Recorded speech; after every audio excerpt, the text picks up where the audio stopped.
Dari topik pilihan kita beralih ke informasi emiten pilihan pemirsa dan kali ini masih berkaitan dengan kinerja full year di 2023 dan kali ini datang dari emiten sektor konsumer primer pemirsa. Di mana PT Indofood CBP Sukses Makmur Tbk atau ICBP mampu mencetak pertumbuhan kinerja keuangan di sepanjang 2023, di mana perseroan mencatatkan lonjakan laba bersih mencapai 52,39% secara tahunan.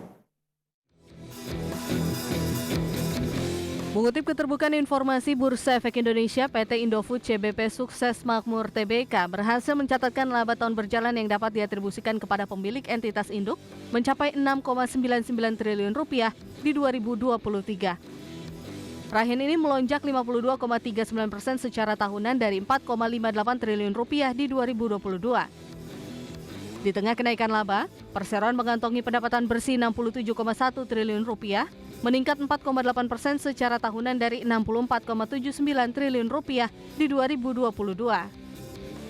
Pendapatan perseroan dari penjualan mie instan berkontribusi 50,43 triliun rupiah, penjualan susu atau dairy mencapai 9,12 triliun rupiah, dan pendapatan dari makanan ringan mencapai 4,24 triliun rupiah. Kemudian pendapatan dari segmen penyedap makanan berkontribusi 3,67 triliun rupiah, tumbuh 9,26% year on year. Pendapatan dari nutrisi dan makanan menyumbang 1,21 triliun rupiah. Pendapatan dari segmen minuman mencapai 1,6 triliun rupiah atau tumbuh 4,13% secara tahunan. Di sisi lain, total eliminasi yang harus ditanggung ICBP mencapai 2,4 triliun rupiah di sepanjang 2023. Sementara itu, total aset tumbuh 3,44% secara tahunan menjadi 119,26 triliun rupiah per 31 Desember 2023. Total liabilitas ICBP terpantau menyusut tipis dari 57,83 triliun rupiah menjadi 57,16 triliun rupiah. Berbagai sumber IDX Channel.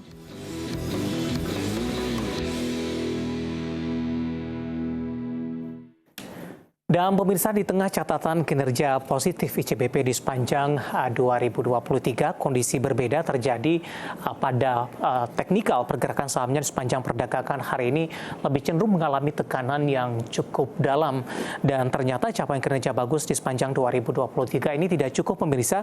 Ada beberapa indikator tertentu, di antaranya adalah meskipun mencatatkan kinerja yang positif, tapi ini masih berada di bawah ekspektasi atau di bawah konsensus. Dan hari ini saham ICBP mengalami pelemahan yang cukup dalam, mengikuti dari Telkom yang 2 hari terakhir juga mengalami tekanan yang cukup dalam. Langsung saja kita ke grafis yang pertama, pemirsa, kita akan coba lihat bagaimana pergerakan teknikalnya untuk saham ICBP di sepanjang perdagangan di hari ini. Dapat Anda saksikan grafis di layar televisi Anda, dibuka di sesi pertama pada pagi tadi di level 10.550 rupiah. Ini mengalami koreksi yang cukup dalam karena di posisi 25 Maret atau hari sebelumnya ICBP masih ditutup di 11.200 rupiah per saham. Tekanan semakin dalam pada pukul 9 lewat 15 menit dan sempat menyentuh di level 10.350 dan tampaknya ini merupakan level terendah di sepanjang perdagangan hari ini.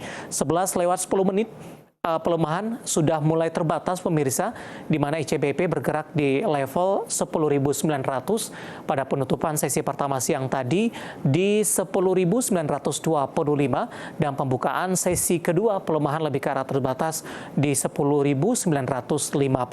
Level yang sama di posisi perdagangan sejauh ini beberapa menit pasca penutupan dengan melemah di 2,23%. Kita beralih ke grafis selanjutnya pemirsa, kita akan coba lihat bagaimana pergerakan saham ICBP dalam beberapa bulan terakhir. Dapat Anda saksikan juga grafis di layar televisi Anda, kita akan coba lihat di perdagangan Oktober. ICBP masih diperdagangkan di 11 ribuan, tepatnya di 11.075 di 2 Oktober. Namun di 25 Oktober ini mengalami koreksi yang cukup dalam di 10.275. Bahkan di perdagangan November ini bergerak di 10.150 rupiah per saham. Desember di 2023 di 10.725 dan di awal tahun di Januari pemirsa ICBP kembali tertekan di 10.600. Sementara di perdagangan Januari ICBP mencoba untuk bangkit menyentuh kembali di 11 ribuan. Ini tepatnya di 28 Januari di 11.775. Kemudian di Februari kembali mengalami penguatan terbatas di 11.725 dan mengalami koreksi yang cukup dalam di range harga perdagang Februari dan Maret dan kembali bergerak di level 10 ribuan pemirsa. Intraday hari ini sempat ke 11.000, namun posisi saat ini di 10.950 melemah di 2,23%. Nah, bagaimana dari sisi valuasi? Kita beralih ke grafis selanjutnya dengan beberapa indikator.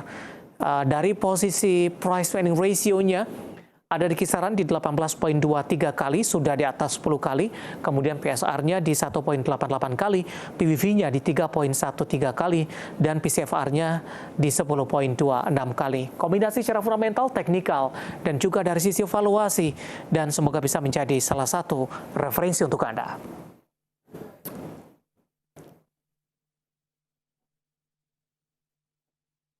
Kita akan jeda kembali dan tetap di tempat Anda, karena setelah ini kita akan coba review bagaimana jalannya perdagangan di sepanjang hari ini, dan nantinya tak ketinggalan saham-saham pilihan apa saja yang direkomendasikan, dan pemirsa kami akan segera kembali sesaat lagi.